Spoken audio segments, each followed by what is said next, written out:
Bismillahirrahmanirrahim. Assalamualaikum warahmatullahi wabarakatuh. Baik, di sini saya Latifah Kurniawati akan menjelaskan tugas usul fikih tentang maqasid asy-syariah, klasifikasinya dan perkembangannya pada masa sekarang. Maqasid syariah yaitu terdiri dari dua kata, maqasid dan syariah. Kata maqasid merupakan jamak dari kata maqsad yang berarti maksud atau tujuan. Sedangkan syariah secara bahasa yaitu jalan menuju sumber mata air.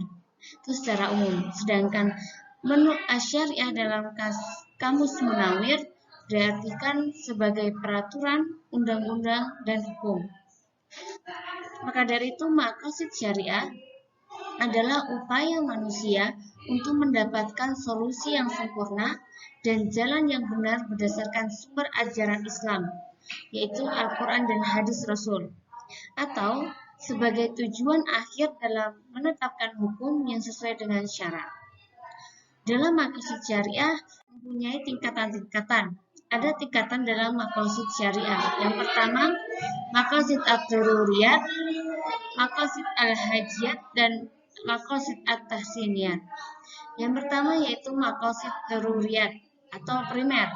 Secara bahasa artinya adalah kebutuhan yang mendesak atau aspek-aspek kehidupan yang sangat penting dan pokok demi berlangsungnya urusan-urusan agama dan kehidupan manusia secara baik.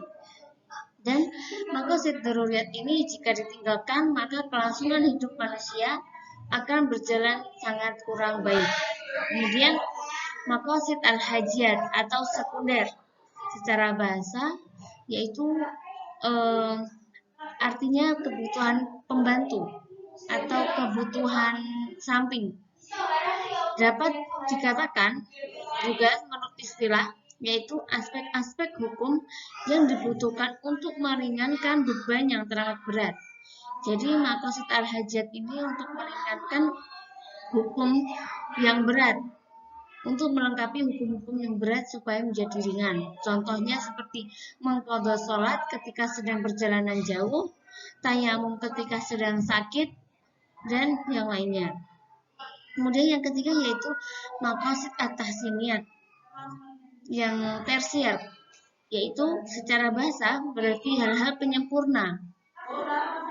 Maqasid tahsiniyat ini penyempurna dari maqasid daruriyat, maqasid al-hajiyat, dan tahsiniyat ini pelengkap dari semua itu. Contoh dari maqasid tahsiniyat yaitu memerdekakan budak, berwudu ketika hendak pergi, hendak salat, dan yang lainnya. Kemudian dalam maqasid syariah terdapat unsur-unsur. Ada 5 unsur dalam maqasid syariah. Yang pertama yaitu hifdzun nafas. Di sini unsur-unsur seperti tujuan maqasid syariah ya. Tujuannya yaitu hifdzun nafas atau menjaga jiwa.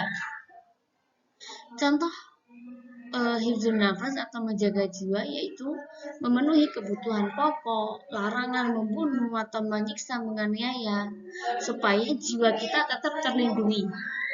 Kemudian hifdzul akal atau menjaga akal. Contoh dari hifdzul akal ini yaitu larangan meminum khamar atau sesuatu yang memabukkan dan menuntut ilmu.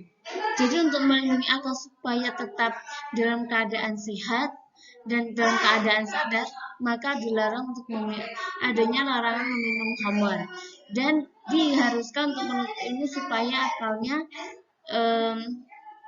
tetap sehat. Kemudian yaitu yang ketiga hifdzun nasab, yaitu menjaga keturunan. Yang contoh menjaga keturunan ini yaitu larangan berzina, anjuran menikah, dan menjaga kehormatan keluarga. Supaya ketika kita menjaga kehormatan keluarga, maka keturunan kita yang lainnya juga terlindungi. Nah, larangan berzina ini karena ketika orang sedang berzina, maka keturunannya tidak bisa diketahui dengan pasti itu keturunan dari ayah siapa atau ibu siapa. Makanya menjaga keturunan diantaranya itu dilarang berzina. Kemudian hifdzuddin menjaga agama.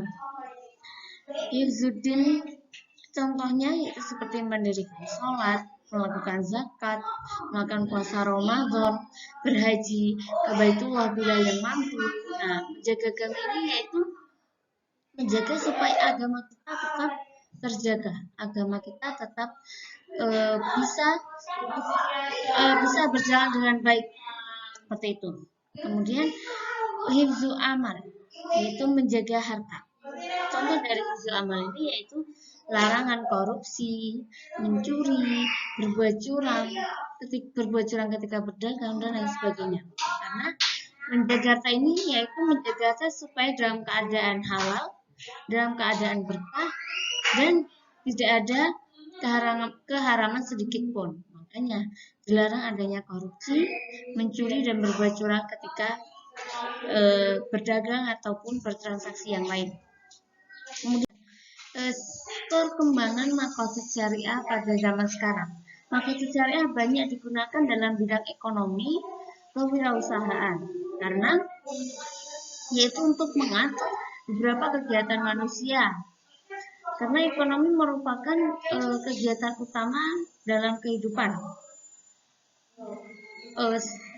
Maka syariah ini dalam masa sekarang banyak mengatur dalam ekonomi karena untuk menciptakan kesejahteraan dan kebahagiaan manusia dengan menyeimbangkan peredaran harta secara adil dan seimbang baik secara personal maupun sosial.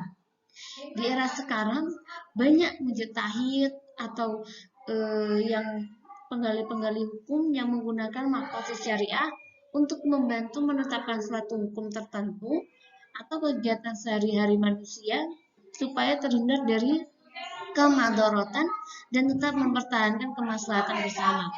Karena makosid syariah hendak menghubungkan antara kehendak Allah dengan aspirasi atau keinginan manusia. Ya. Tadi adalah sedikit penjelasan dari saya, kurang dan lebihnya saya mohon maaf. Wassalamualaikum warahmatullahi wabarakatuh.